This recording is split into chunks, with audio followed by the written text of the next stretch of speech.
Furina, right over there. She really is here all on her own.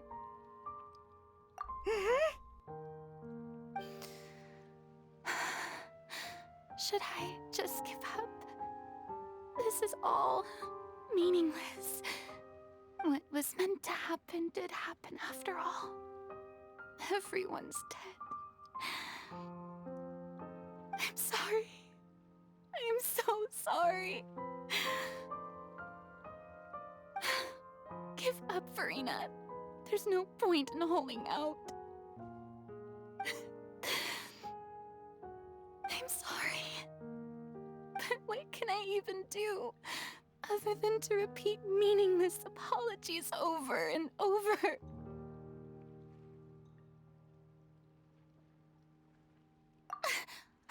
Who's that? Don't worry, Furina, it's just us.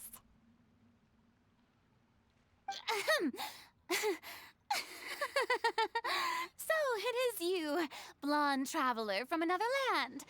Why, I almost thought you were someone from that mob of my ignorant subjects, come to kneel and beg for my forgiveness. Furina, you were crying just now, weren't you? The tear stains on your face are obvious. What do you mean, tear stains? Oh, I remember. The show at the Opera House earlier this morning was so moving. I'm still trying to process it. Who did that uncivilized rabble think they were, disturbing my enjoyment of the arts? They even dare to tout their archon. I must teach them a lesson. I can just imagine their twisted and frustrated faces once they realize that I'm nowhere to be found. Oh, and I'm sure Nouvellette and those people from the Marche Sauce Phantom are freaking out right next to them, too.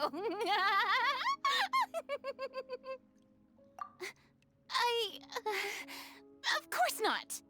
Hey, there she is! The Hydro Archon's over there!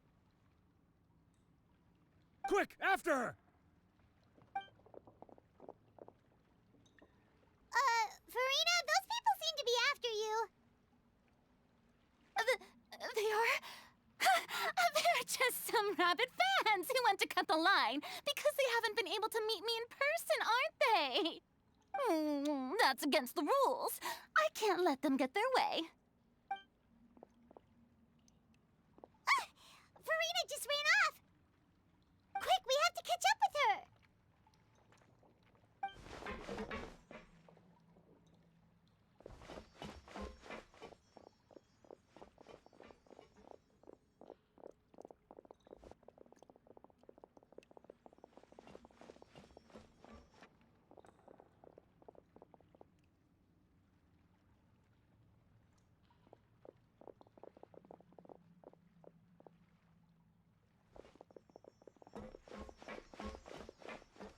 This should be the place, right?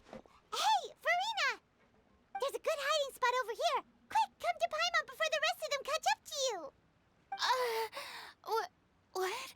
What is this place? Hurry, they're almost here. Fine. I suppose haste is warranted. Lead the way.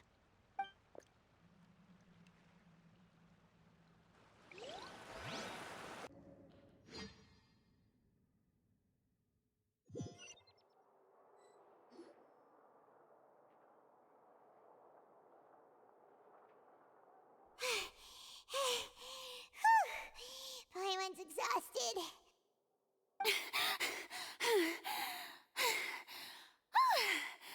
I'm so tired. I totally thought they had caught me. No, I mean, I merely gave in to the sheer enthusiasm they displayed.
You're right. Yep, that's a good girl.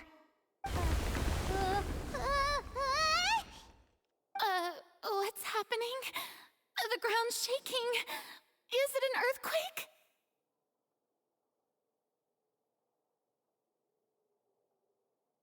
Yeah, a quake of this kind preceded the flooding in Poisson, didn't it? It can't be. It's happening again. Well, there's no need to worry too much about that. Neverlette's made some emergency plans, so the evacuation should go a lot smoother this time. Yeah, I hope you're right. But the people of Poisson, they've already...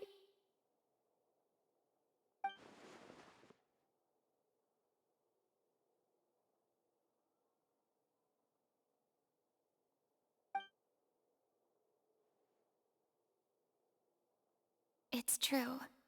I've been investigating the prophecy for hundreds of years.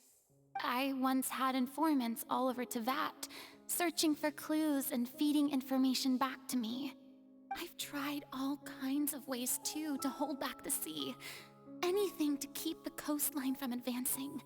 But all my efforts proved to be futile in the end. Really, the truth has been clear to me for a very long time. We cannot make an enemy of the divine. No matter what we do, the will of the heavenly principles will have its way, and the prophecy shall be fulfilled.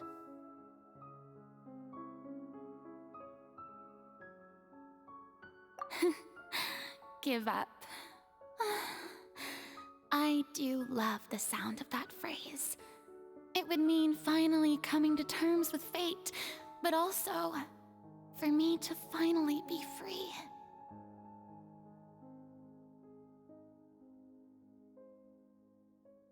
Indeed, I've thought about giving up so many times, especially after we almost lost Poisson. Fate is really unreasonable, isn't it? It has no heart and obeys no rules. The prophecy has only just started to come true, and so many people have already lost their lives.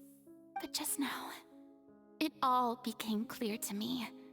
I still don't have the right to come to terms with fate on behalf of everyone else. As long as the final moment hasn't come, it's still not too late. Don't worry. I will keep hope alive for everyone until the very end. Well, that's enough for now. I got the impulse to play the stricken maiden, but honestly, considering my rank and station, that wasn't a good fit at all. Don't take any of what I just said seriously. How could I possibly let Fontaine fall to the whims of trivial prophecy? Come on! Paimon could have sworn you were actually being honest just now.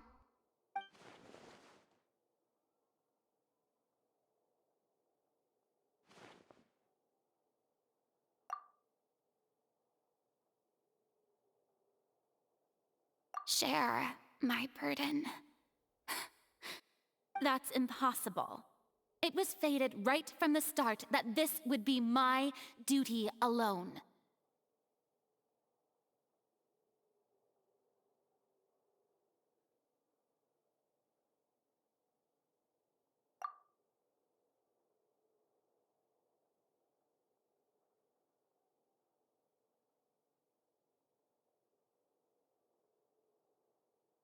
A witness. Yes, I've heard that you came to Tevat from beyond the stars, yes. In other words, you never belonged here. And if Tevat is, in its entirety, a show on a stage, then you're just a spectator, aren't you? If that's the case...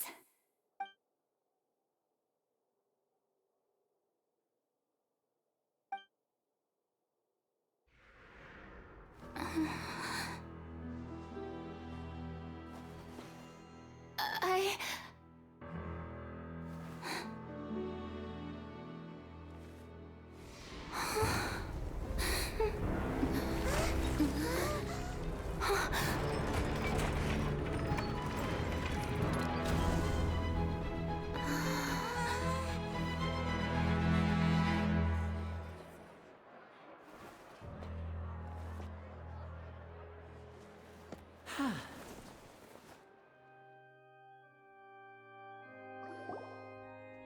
Ladies and gentlemen, this concludes my opening performance. Now, without further ado, we may proceed to the trial of our god. So, this is what it is. Yes, you deserve praise for the effort you took to raise the dramatic stakes. Do not forget, however, that I am Focalor, the god of justice, the embodiment of justice itself. Does it not strike you as even the least bit absurd to bring the very concept of justice to trial? May I interpret these words as your refusal to stand trial? In that case, you will have the opportunity to defend your honor through a duel. You would draw your blade against a god? I see. It seems like you have made up your mind.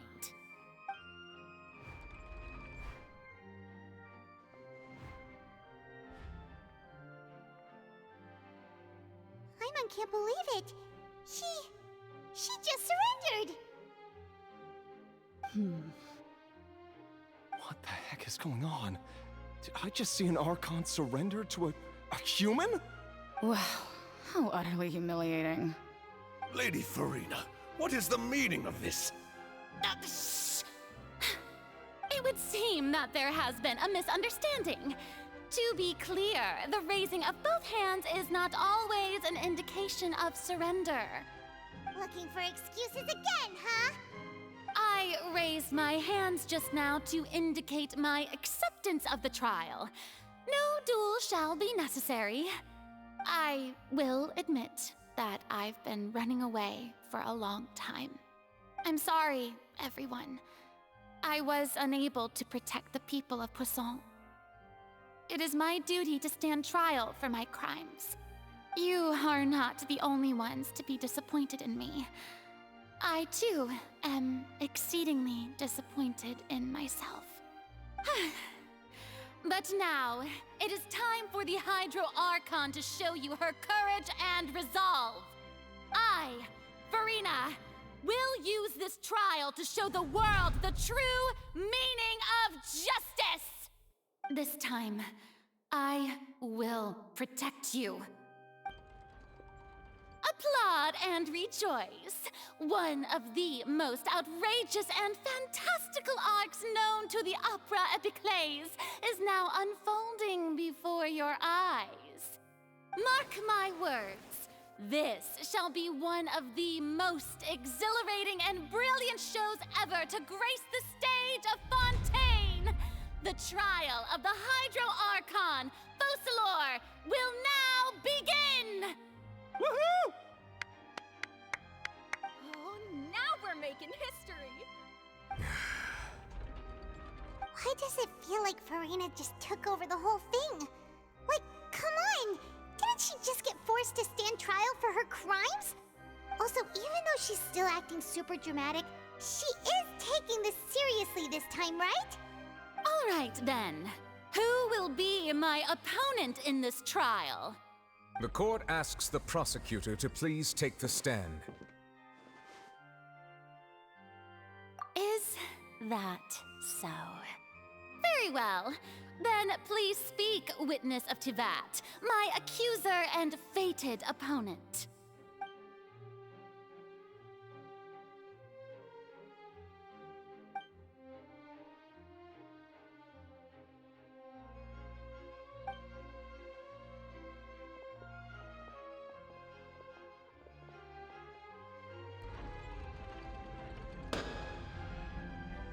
Also, please allow me to ask, as a final question before the trial begins.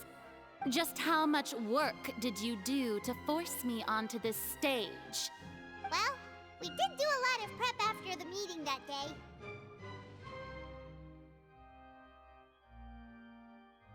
I can go over the tasks assigned to the Spina di Rosula, since they were rather straightforward and easy. Navia, the president of the Spina di Rosula. Most of the people who participated in the disturbance this morning were my subordinates. They changed into plain clothes and came to the Opera House as regular audience members, waiting for the perfect opportunity to incite insurrection against you. The people's resentment against their Archon has been building as more and more of the prophecy is fulfilled. A spark was all we needed to turn smoldering anger into a flame. Moreover, according to our understanding and analysis of you, when something like that occurred, you would likely flee the scene and head to Poisson by yourself. So, we arranged for a second group to lie in wait there. So, you mean the ones who scoured the settlement for me were also from the Spina? And their goal was to force you to step into the giant magic box so you may personally participate in the greatest magic performance in all of Fontanian history. That's right. That house was a magic box, rather than someone's residence. As the super ultimate version of the setup that I used when I first performed at the Opera Epiclese, the volume of the box was increased by a whole order of magnitude, and the distance it traversed was the entire gap between Poisson and Areneas. Its cargo, of course, was an Archon instead of a human. My thanks, Furina. Without your help, we could never have pulled off such an extraordinary performance. You're welcome? Of course, this performance was only made possible with Father's support. The House of the Hearth spent a massive amount of labor in Mora to pull this off. We had to select a location, construct the giant magic box, dig a tunnel, and open up a path through the water. It was a lot of work for all of us.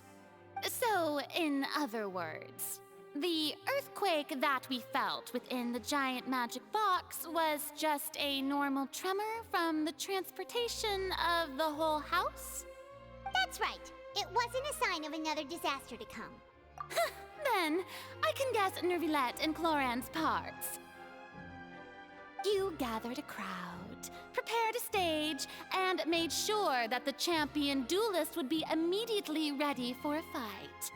Also that as soon as I appeared on the stage, the trial may commence without a hitch. Am I right? Yes, that is correct. Well, Clorand, I must commend you for your courage. Only the most outstanding champion duelist in all of Fontaine would accept a duel with an Archon without flinching.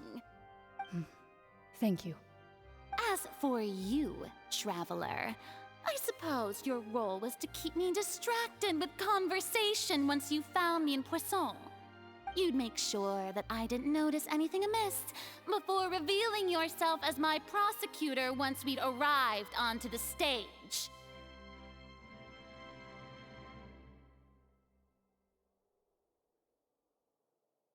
Oh?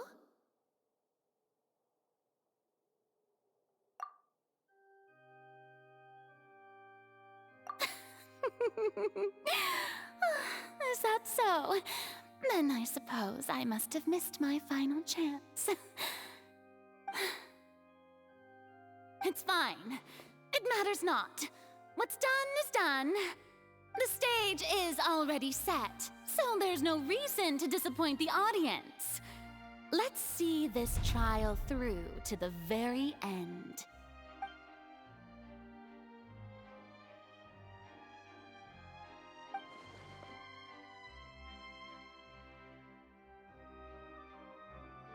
Madam Prosecutor, please allow me to pass this along.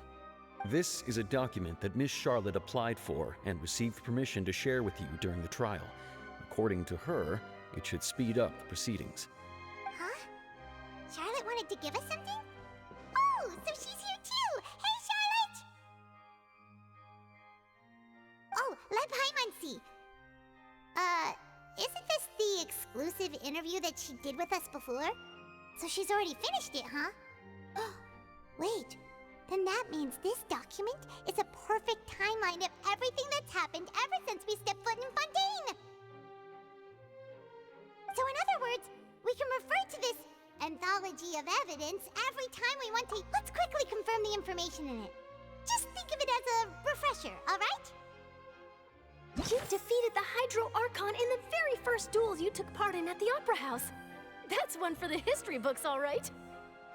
I didn't think that this is the first time Monsieur Nerva to the fortress of Meripede was, according to Monsieur Nerva, the words of someone as extraordinary. The prosecution and the defense are both in position. The trial shall now begin. Oh, come on, Nervilette. There's no need to repeat all the unimportant legalese. Just fast forward to the part where the prosecution lays out my offenses. As the defendant and the lead actress of this performance, I still haven't even been informed of my supposed guilt in all of this. Of course, it is only natural for humans to struggle to understand the actions of a god. However, you will need more than that to convict me of a crime. That's true, but my charge here is unrelated to your conduct as an Archon. Instead, I would like to charge you as a fraud who's never been the Archon in the first place. Wait, what was that? Lady Furina's a fraud? Hey, I came here thinking that we were going to try the Hydro Archon for forsaking her duty, but did I hear that right? She's not our Archon at all? Charge accepted. Lady Furina, do you plead guilty to the charge? Lady Furina. I plead not guilty. How can I be guilty? There is no way that I, Focalor, otherwise known as Furina de Fontaine, a member of the Seven and the Regina of all waters, kindreds, peoples, and laws of Fontaine, could be anything other than your true Archon. Yeah, even though Lady Furina can be rather eccentric, isn't it going too far to— Yeah, I've never questioned her identity either. Sure, Lady Furina can be super irresponsible, but what grounds does that prosecutor have to make— I have cause to believe that common sense will prevail in this case. Many of the members of the audience have known me as the Hydro Archon ever since they were born. See? Even the Oratrice has decided to show me its favor. Are you sure you want to commit to a charge that will never be upheld? If you wish to drop the case, I can promise you as the God of Justice that you will not have to face trial for making a false accusation. We will treat everything that's happened as a dramatic spectacle and move on with our lives. What do you say to that? Huh. An argument with near impossible odds, huh? We have to not only refute Furina's claims, but also overturn the long-held beliefs of the people. Well, I tried to give you the chance to surrender. If you must persist, then let me ask. If you believe I'm not the Archon, then what manner of being do you think I am? And if I was not the Archon, then how did I manage to live for over 500 years?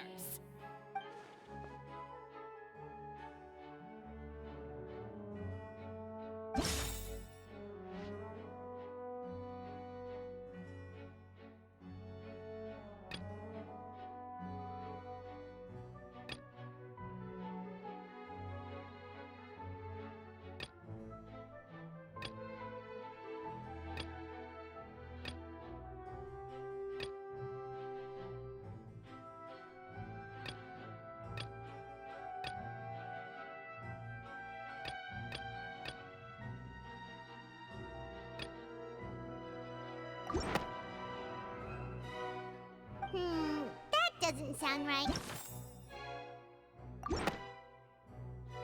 That doesn't... First of all, you may be a member of another long-lived race, which would allow you to naturally possess an extended lifespan. And second of all... Who gave you that idea? Was it the knave? You'd sink so low as to use a harbinger's words against me. A curse? I once thought it possible that the aura of an Archon might naturally resemble a type of curse. But in light of this claim, perhaps what I sensed was not your divinity, but a curse after all. You sensed it too, huh, Nervalette? Lady Furina is actually a human? Well, it is true that it's extremely difficult to tell humans and gods apart just by looking at them.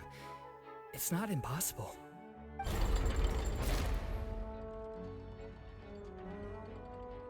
Well, don't start celebrating too early now. Even if I have been carrying a curse like you said, how does that prove that I am merely a human being? Besides, everyone knows that the main difference between a human and a god is the possession of authority. Gods can do what humans cannot. That's why they're worshipped as gods. For centuries, manifestations of my authority have served the nation of Fontaine. One need only to turn their eyes towards the Oratrice Mécanique d'Analyse Cardinal in this very opera house, or consider the indemnitium that is used in every aspect of life.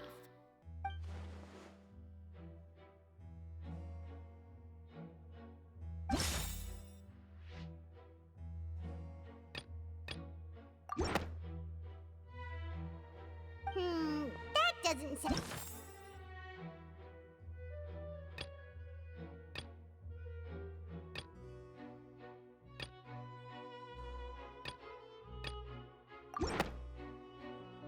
You tried to reference the Oratrice, but weren't you as confused as all the rest of us when the Oratrice declared Child to be guilty without any proof? Otherwise, you should have come up with a good explanation for that by now. Didn't I make myself clear at the time? The decisions of the gods are naturally difficult for humans to comprehend. There is no need to provide an explanation. Lady Furina, I believe a reminder of your current circumstances is in order.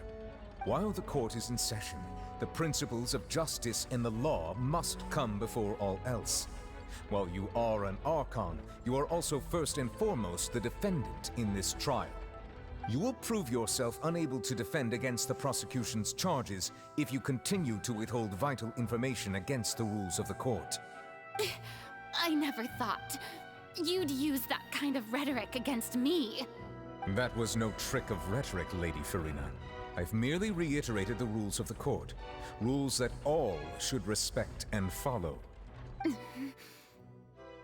So, you neither knew why Child was declared guilty, nor did you understand the structure and operations of the Oratrice. Instead of having been created by you, the manifestations of authority you mentioned have been made by the real Hydro Archon, haven't they? The real Hydro Archon? Well, now you're really losing me. It is true that I did not know why the Oratrice gave out a guilty verdict that day. But the Oratrice handed out that verdict unilaterally, and it has been operating independently ever since it was first created. You can't argue that just because a divine creation is flawed, that the god behind it must also be no god at all. She's still throwing out all kinds of excuses. Seems like she's confident that we won't be able to produce proof that she has no power over the Oratrice. My power as an Archon? There are many ordinary citizens in the audience. How can I just carelessly demonstrate the formidable power of an Archon? If that poses a concern, I'm prepared to extend my protection to the audience. You don't need to go that far. Aren't you the Hydro Archon? Or is it that you can't even wield the power of Hydro, much less the authority of a god? Indemnitium! Yes! It's all because of Indemnitium! All Archons derive their power from the faith of the people, and I've converted the people's faith in justice into Indemnitium! Thus did I give up all of my divine power to provide everyone with energy for their daily lives. Have you ever seen a more magnanimous god? Isn't that a huge stretch? Yeah, no matter how generous an Archon can be, how could they give up all their power? Can a god with no power even still be called a god? It seems like nobody's buying Furina's excuse. Hey, come now, everyone! Please don't stare at me as if I was a liar! I'm still the same Furina you knew, right? The one that you loved. Shouldn't you want to believe in me? Please? You've got to believe me. If what the prosecutor said is true, she really has committed a grave offense. Did she deceive all of us? And all of our parents and grandparents too? And all of our ancestors? Ever since they were born? Enough! That's enough. Tell me then, if I'm not the real Hydro Archon, then who is? If you have no evidence of another Hydro Archon's existence, nor can you find anyone who can back up their claim to be such, then what grounds have you to say that I'm not actually the real deal? Wow, she came up with yet another argument. How can we refute her now? Seems like she really doesn't want to give up.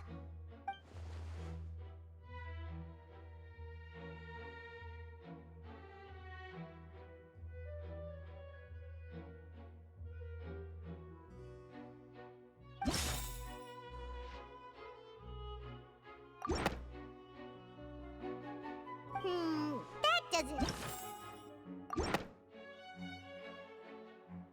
It has been established that all Fontanians can dissolve in water from the primordial sea. And that means... Since you insist on claiming to be a god and not a human, then there's a method that you can use right here and now to eliminate all suspicions of you being the latter. Miss Navia, please apply to serve as a temporary attorney for the prosecution before addressing the court. Though you act in partnership with the prosecutor, you must still adhere to proper procedure. Super sorry, Monsieur Chief Justice. I swear this really will be the last time that I'll speak out of turn. Now, I've brought some seawater from Poisson. As everyone knows, a massive flood struck the area not long ago, taking many lives, including those of some of my closest friends. So, Miss Furina, would you dare to touch some of this seawater? If we are to believe that you are indeed the real Hydro Archon, touching this seawater would have no effect on you. All it should do is strengthen your case. But if you don't dare to touch it, then we would have basically proved the reverse. Oh, and I must remind you that after the disaster at Poisson, nobody wants to see any more people dissolve. I do hope you'll act prudently and choose the simpler path of admitting guilt. Navia from the Spina di Rasula. The Spina has governed Poisson for many years. I guess her suggestion is valid. If Lady Furina is indeed just a human, she's probably Fontanian like all the rest of us. Would she really dare to try?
Lady Furina, this test has been unilaterally proposed by the prosecution.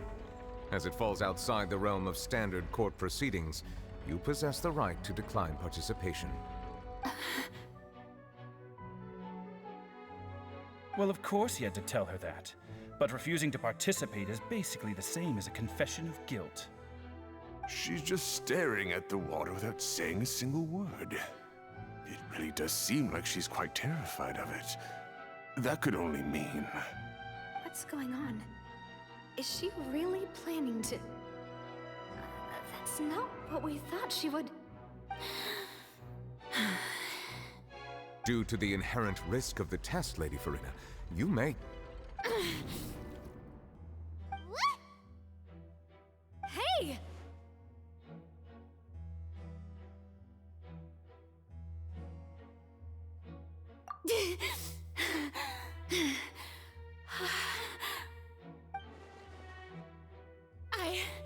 I'm fine! Look at me, everyone! My hand is still here! I haven't been dissolved! Will you believe me now? I really am your Archon! I'm nothing like a normal human who would fall apart as soon as they touch this water! Really, was this not the most obvious thing in the world? Miss Siegewin? If you're present, Miss Siegewin, please come forward and attend to the defendant. Siegewin? Don't be nervous. It'll just take a few seconds. Let me see. That should be enough. Please announce the results of your evaluation to the court, Miss Siegewin. As everyone doubtlessly saw, Miss Furina was displaying symptoms of hyperventilation and flushed skin. These indicate that she was experiencing the adverse effects of exposure to primordial seawater.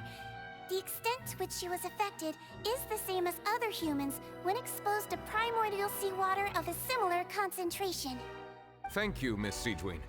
Lady Furina, you may return to the defendant's stand. Oh wait, what did she just say? I didn't get dissolved! Shouldn't that be enough to prove my innocence? Well, considering your tendency to run from your problems, we did originally prepare a direct sample of the seawater around Poisson.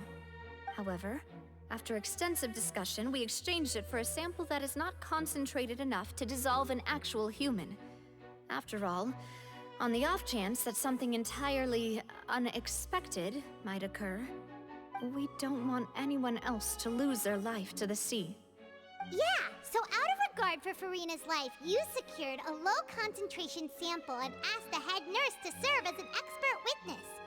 It's a great thing that the direct sample wasn't actually used. Furina could have... I can't believe... you...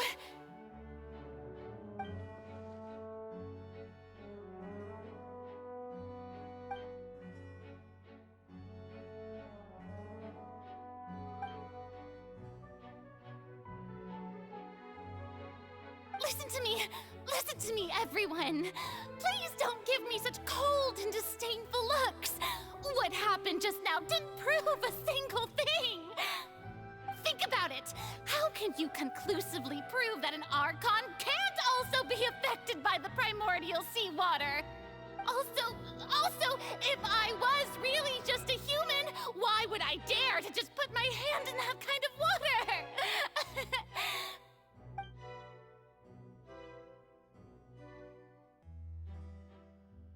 Please, everyone, anyone, just listen to me. I swear, I really am your Archon.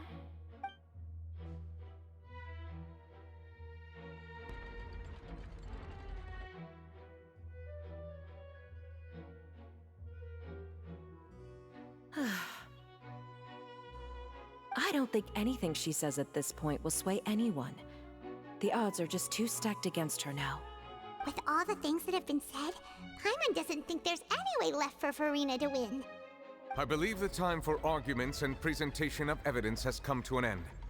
If there are no objections, we will move on to the final judgment.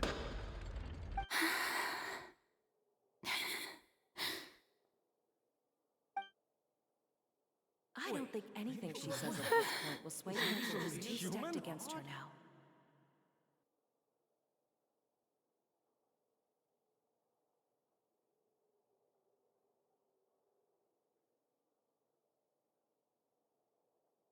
In my capacity as Chief Justice, I shall now render judgment on Furina's misrepresentation of herself as the Archon of Fontaine. As a human who knowingly deceived her fellow citizens, Furina is guilty.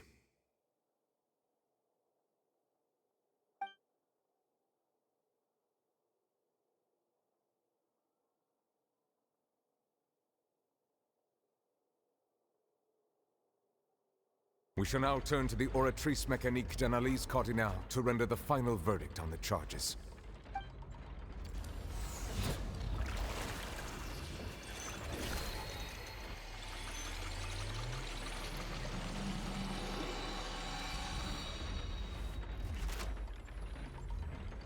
According to the judgment of the Oratrice Mécanique d'Analyse Cardinale, Furina is... Well, what's wrong? What's the Oratrice's verdict? No, the Oratrice also displays a guilty verdict. Isn't that correct then? However, the exact wording of the verdict is thus. The Hydro Archon, guilty, to be punished via the death sentence. The death sentence? That's actually one of the available sentences? I've always thought that it was just a myth. The one and only time the death sentence has been handed out at the court, and it's been given to the very person we've worshipped as the god of justice? What an unexpected twist. Furina's been sentenced to death by the Oratrice? We just wanted to use the trial to show her the seriousness of things so she'd tell us the truth. How did things escalate this quickly? This outcome is indeed quite strange. According to Fontaine's current definitions of justice, as well as its recommendations for criminal sentences, is this sentence really appropriate for the crimes that have been committed? Yeah! Even Fauché wasn't sentenced to death by the Oratrice. You know, the real evil mastermind behind this. Indeed. Not only is Furina's sentence overly excessive, the very point of our trial today was also to prove that Furina has never been the Hydro Archon in the first place. But now, the Oratrice seems to have deliberately invoked the title of the Hydro Archon. What does this mean?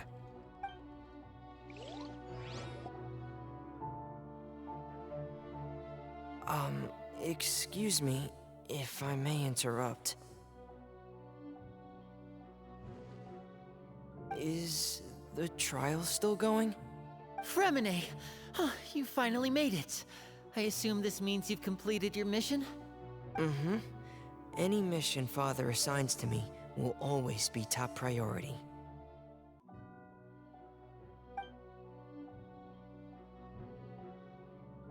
Is that the first prophecy slate? Huh. So the knave privately arranged for... I looked everywhere and finally found it at the bottom of the sea. It took me a long time to get around some dangerous stretch, but has the trial already concluded? Then... doesn't that mean I've... Thank you for your hard work, Mr. Fremine. Please allow me to review the record left...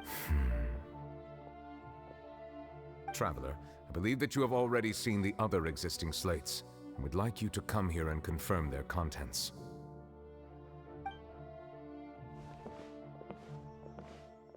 Huh? So what do you see? What is it?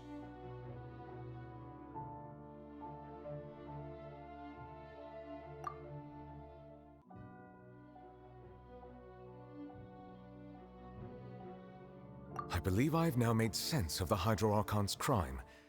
It has to do with Fontaine's lost history.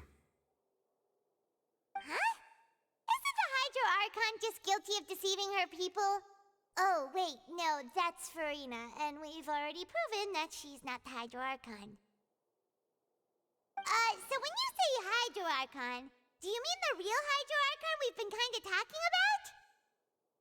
In truth, Everything that you've encountered in Fontaine up until this point can be traced back to the contents of these stone slates. However, I'm uncertain as to how much sense they currently make to you. Okay, let's try to recall the contents of the other 3 stone slates. Paimon will do her best to help you remember.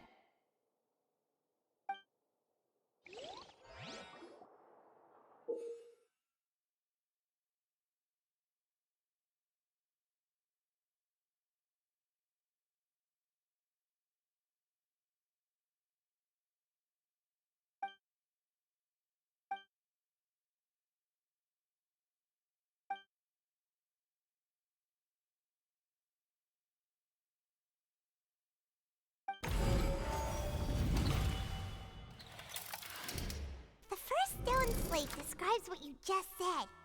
It seems to show the previous Hydro Archon using her divine power, and then the Oceanids turn into humans. Does that mean that Fontainians are transformed Oceanids? Oh, Paimon wasn't expecting that. But if Oceanids can turn into humans, then perhaps this process can be reversed as well.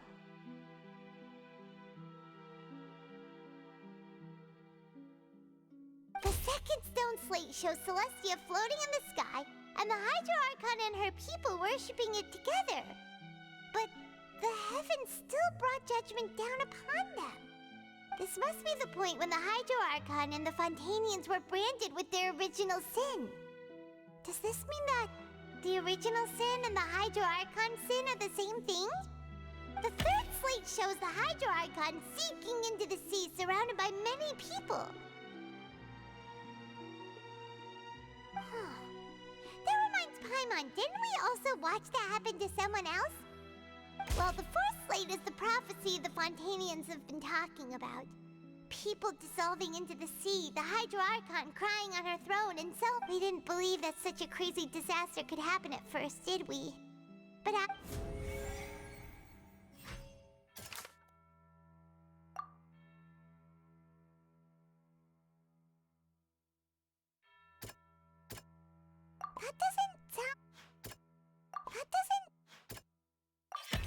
We know from the case of the serial disappearances of young women that Fontainians can be dissolved in primordial seawater. And the first stone slate tells us that long ago, the Hydro Archon used her power to turn Oceanids into humans. This might be the reason that Fontainians can dissolve.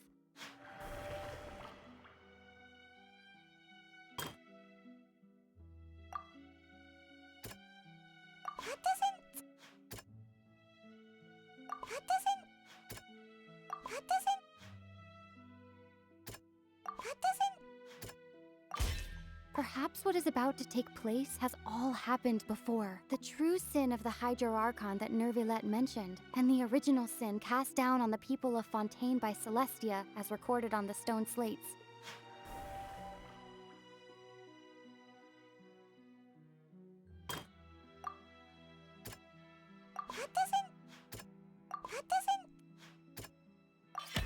It's not as simple as falling into the sea. When Navia fell into the sea, her consciousness was subjected to judgment. The stone slates show the people gathered around the Hydro Archon in the sea. Could that be alluding to the same thing?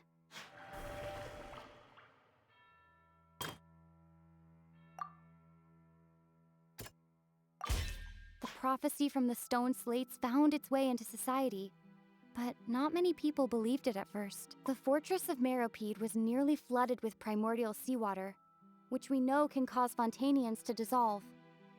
It seems increasingly likely that the prophecy may come true. If we hadn't dealt with it in time, things could have gone very badly. they'll dissolve into the primordial sea but won't cease to exist. Their essence will flow in the seawater, converge, and take the form of an Oceanid. The Hydro Archon was sentenced to death in court, shocking everyone present. Perhaps this means that her sin was actually Fontaine's original sin. Navia fell into the water inside those ruins, and she nearly dissolved. She was surrounded by the people of Poisson in a court within her consciousness, and was forced to take part in a trial. The eruption of the primordial sea at the fortress of Meripede was the surest sign that the prophecy was about to come to... The prophecy's contents can all be verified.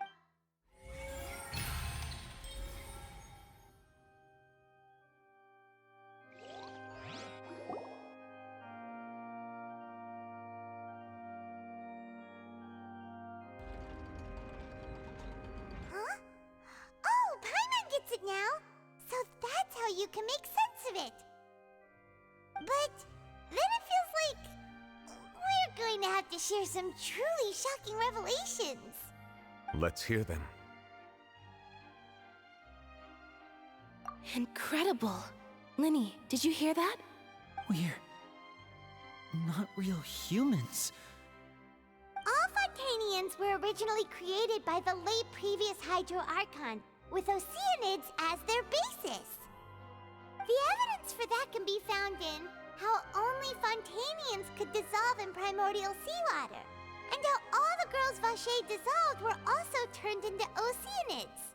Oh, and according to Navia, when she was about to get dissolved, she also saw everyone gathered around for a trial, all of them in the shape of Oceanids.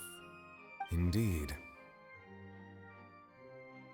Yeah, and it follows from the content of the first slate that she probably angered Celestia by creating humans without prior permission. That could also explain why the Oratrice judged the Hydro Archon to be guilty. It's to account for that ancient sin. The Hydro Archon's true sin was creating us? And yet, after many hundreds of years, the... Yeah! Isn't the image here just like when Navia fell into the sea? So wouldn't it be trying to show the image of the Hydro Archon also? In the end, the people will all be dissolved into the waters, and only the Hydro Archon will remain weeping on her throne. Only then will the sins of the people of Fontaine be washed away. Did Paimon get all that right? You've made some keen deductions. I must say, given how much you still don't know, it is impressive that you've already managed to connect so many pieces of the truth. However, while you were able to decode all the information on the slates, they've also been etched with an additional layer of hidden information using a different power source. When we were at the ruins, I tried to decipher the hidden information recorded in the slates. But since we only had 3 slates at the time, I was unable to come to a full conclusion. Now that the slate collection is complete, I shall make another attempt to decipher the narrative recorded within. If everything goes well, we should finally be informed of the unadulterated truth.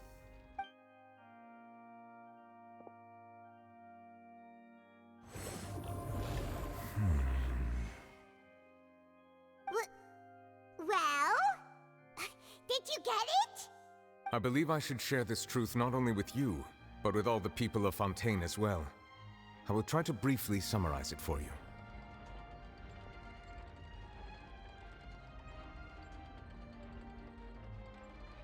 Your hypotheses regarding the origin of Fontanians and the sin of the Hydro Archon were both correct. In the Fontaine of old, the previous Hydro Archon sensed the yearning of her Oceanid familiars for life on land.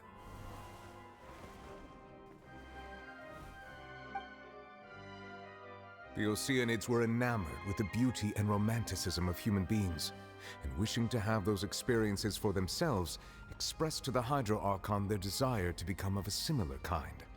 However, even though water as an element is intricately linked with the power of life, the Hydro Archon, as one of the 7, did not possess the authority to create a new form of human life.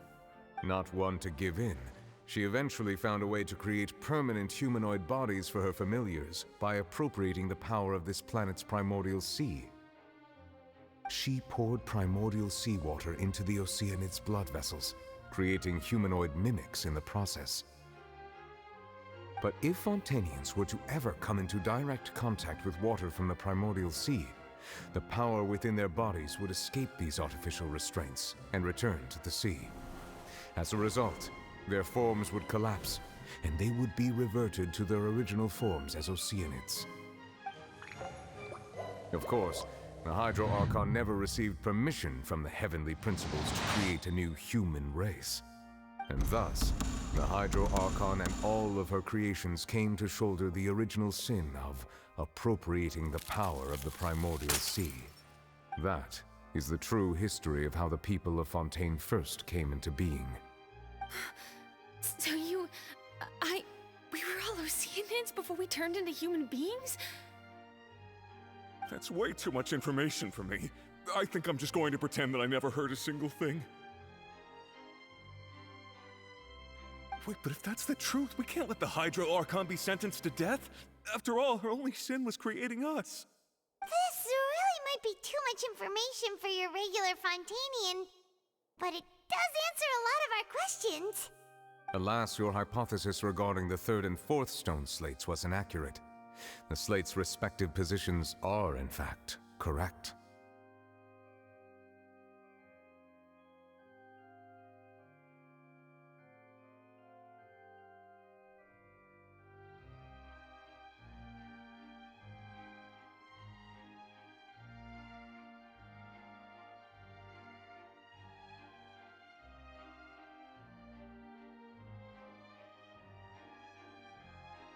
A key point of the visual on the third slate is how all the individuals depicted in the water are humans rather than Oceanids.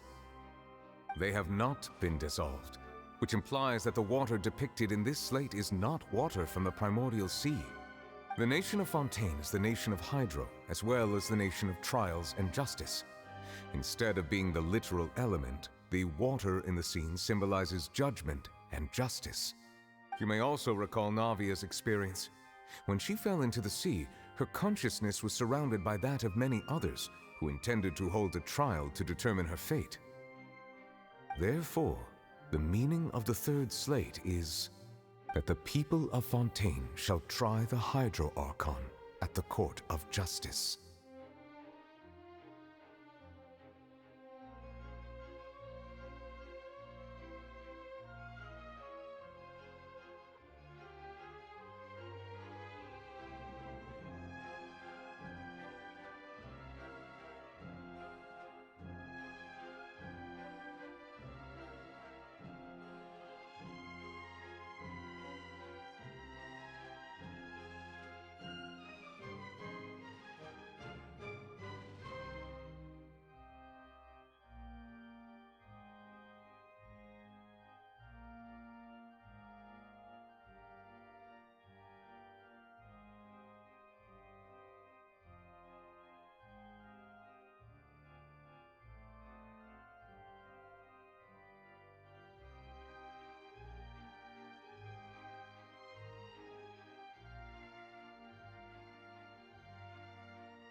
Yes, it refers to our present situation. I think I'm following now. So, what you're saying is, even though we decided to put on this trial to avoid fulfilling the prophecy, in truth, everything we've done has happened exactly as the prophecy foretold. So now, it seems, we're the ones making sure it comes true. What should we do?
Huh.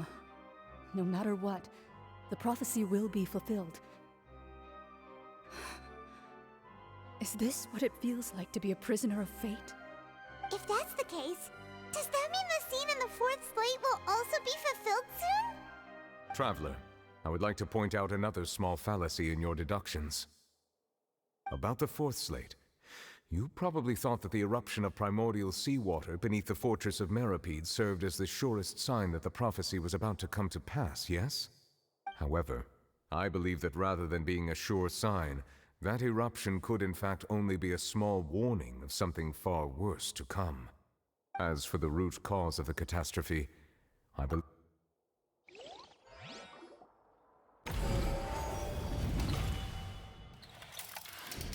This eruption was just a small warning of the things to come. We must find the root cause of the disaster.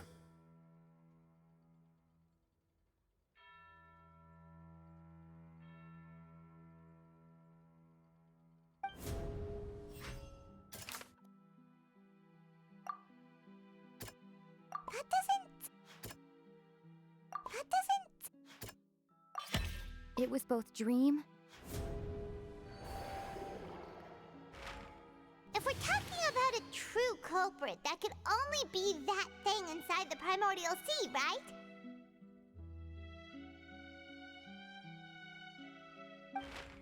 The truth, the original sin, the trial, and the root cause of the disaster.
That was way too close! How did that thing just burst into the Opera House? Wait, was that the huge whale you saw in your dream? So we've met it at last. I understand very well why it has chosen to make an appearance here. That whale does not belong to Tevat. It is a monster that has traversed the stars, weeping all the while. It has been greedily consuming the energy from the planet's primordial sea, using it to grow. That is the main cause for the rising sea levels. And once it has finished consuming all of the energy contained within the sea, its next step will be... You said that when the Hydro Archon first created Fontanians out of Oceanids, she filled their blood vessels with primordial seawater. Precisely. That whale finds the blood of Fontanians nigh impossible to resist.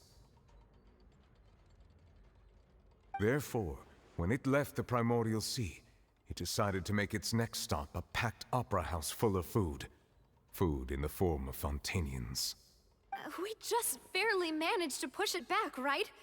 In that case, won't it come back to target the people again once it's managed to recover its strength? That is correct. Indeed, it is more accurate to say that we should thank that Harbinger for buying us some time. Without him, the whale would have likely come onto land far sooner. From the way he looked, he must have been fighting the creature for quite a long time. That battle maniac. We've always known that he had a special connection with that whale, but we definitely didn't expect it to help us out like this. Anyway, now that we know that this whale is the actual cause of the disaster recorded in the prophecy, all we need to do to stop the prophecy would be to find a way to beat it up, right? It is too late. It had already absorbed too much of the primordial sea's energy before we could notice it. At this point, it has become practically integrated with the sea itself. Even if the entirety of Tevat were to be destroyed, it could still survive and swim off towards some other world. That's not something I will accept. We've already done everything we can, and we even found the true culprit. We've come so far. You can't just tell me that the last hurdle is some impossible foe. That's just not fair. Indeed, that's not how a grand performance should end. I'll fight it to the end, no matter what. So the prophecy will be fulfilled no matter what, huh?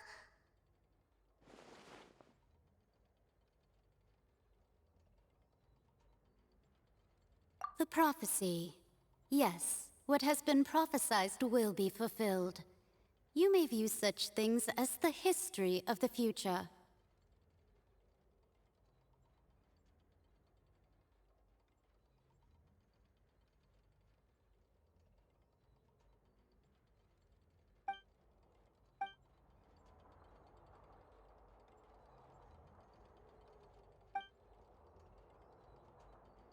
Just as prophecies are ultimately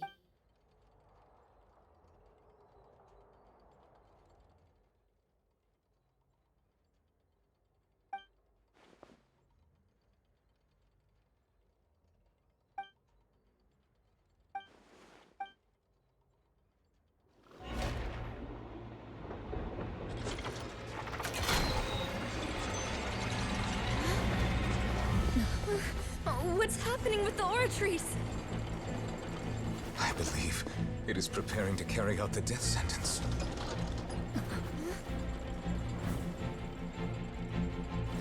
Furina!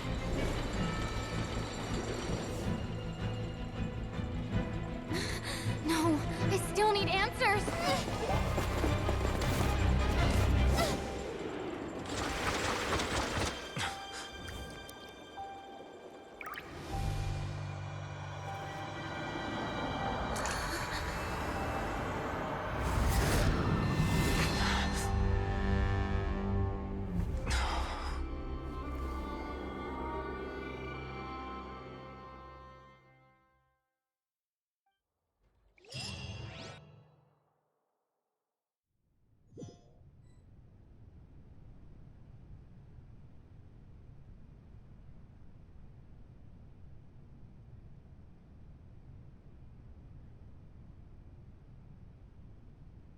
You...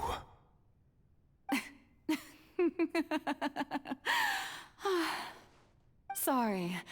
That shocked expression on your face is just too amusing. I couldn't help myself. You are not Furina. Who are you? Ah, the sweet sound of bewilderment. Marvelous. A sure sign that my attempt to deceive everyone was a resounding success. But to answer your question, I am Focalor. You know, the god. Focalor? Why did you deceive us? Oh, that wasn't my goal, of course. Goodness, no. But I had to fool everyone else too, if I was to stand any chance of deceiving the heavenly principles. Deceiving the heavenly principles? It's all because of that pernicious prophecy. Dreadful, wasn't it? Everyone doomed to dissolve. Fontaine condemned to be flooded. One was not amused. In fact, one was positively bemused when that problem was thrust upon me by my dearest predecessor. That's the former Hydro Archon Egeria for the uninitiated. It hardly gets more disastrous than a preordained national catastrophe, now does it? She knew full well that the prophecy would surely come to pass. And as one of the seven, she also knew full well that one defies the heavenly principles at one's peril. So yes, as you have no doubt surmised, it was a rather impossible situation that I found myself in. I spent a terribly long time mulling it over, alone on the ocean floor.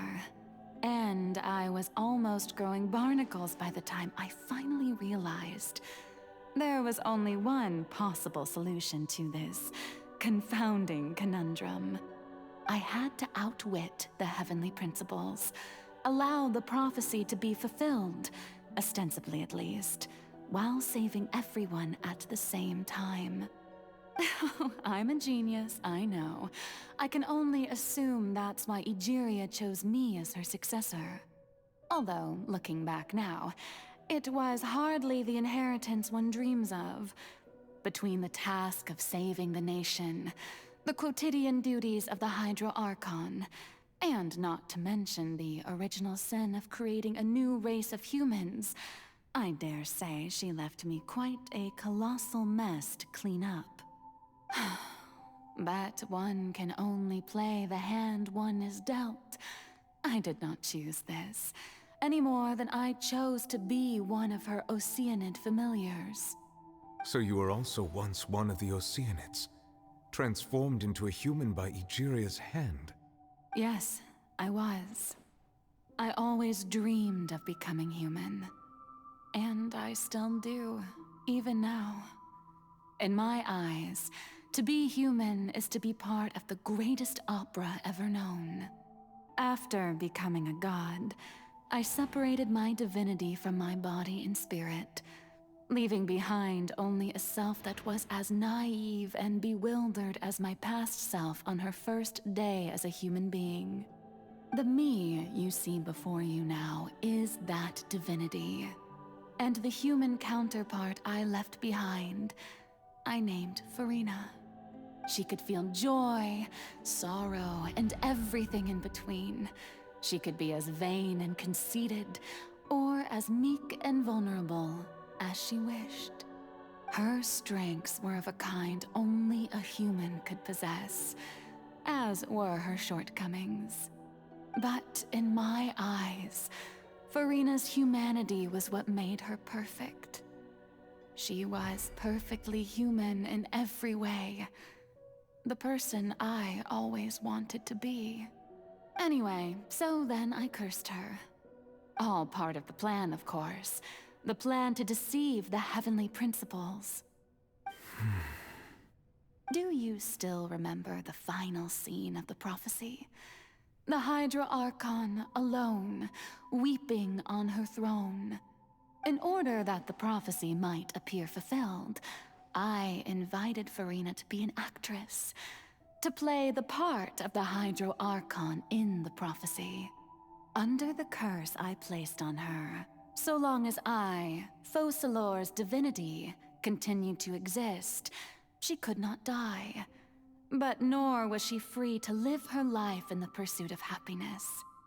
Instead, she was forced to take the stage in the opera house, to embrace the role of leading lady, to forever play the part of the god from the prophecy, all to create a deceitful appearance of that prophecy coming to pass.